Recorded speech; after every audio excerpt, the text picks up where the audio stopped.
একজন হচ্ছে আমার বাস্তি, আমার প্রতিবেশী চাচাতো বোনের মেয়ে, ভাইয়ের মেয়ে, আর একজন হচ্ছে বাড়ি দৌলতপুর, এইটা হচ্ছে নানার বাড়ি। তারা হচ্ছে দুই মানে আপন খালাতো বোন। নানি বাড়ির বেড়াতে আইসা পাশে যে পুকুর আছে পুকুরে গোসল করতেছিল। তো ছোটো একটা ভাই ছিল, তার কাছে মানে করোনার যে বস্ত্র ছিল এটা না দিয়া দুই বোনে গেছিল গোসল করতে।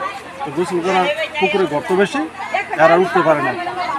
যখন অনেকক্ষণ যাবত হয়ে গেছে উঠতে পারে না, তখন এই ছোটো বাচ্চাটা বলছে যে আমার বোন তো এখানে গেছে। তো ওই খোঁজাখুঁজির পরে লাস্ট দুইটা খুঁজছে, দুজনই মারা গেছে। হাসপাতাল নিয়েছিল, হাসপাতালে ডাক্তার মৃত ঘোষণা দিয়েছে। মা তুমি